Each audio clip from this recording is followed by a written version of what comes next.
Hi guys! Welcome to my video.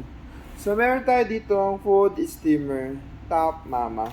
So yung ambassador nito guys, si Mayan Rivera. So di ba?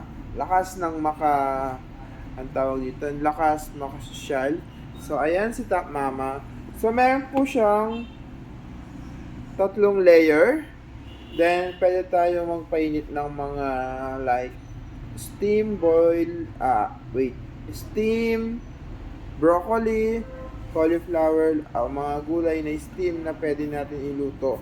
So, meron po tayo ditong isang white, plain na Tupperware na kasing same yung shape ng ating food steamer. So, meron siyang tatlong layer. Ayan. So, iba-iba yung niya guys, sukat niya.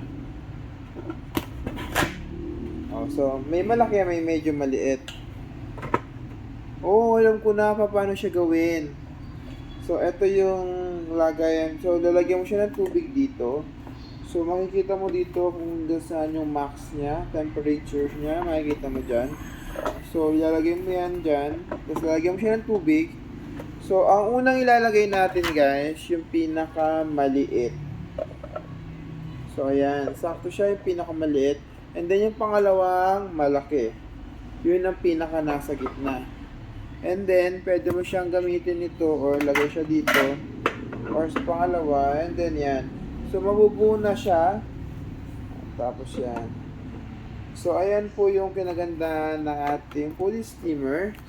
Kasi, ang brand niya is Top Mama. Ang Top Mama ay kilala na sa mga iba't ibang klaseng appliances tulad na aircon, washing machine, automatic, and then meron din po tayo water dispenser, and then meron tayong mga pang-bake like hand mixer, meron din tayong plancha.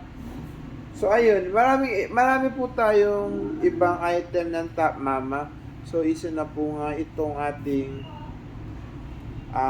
food steamer. Sa mga gusto mag-avail, come and visit Tumac pa sa Vertex Central.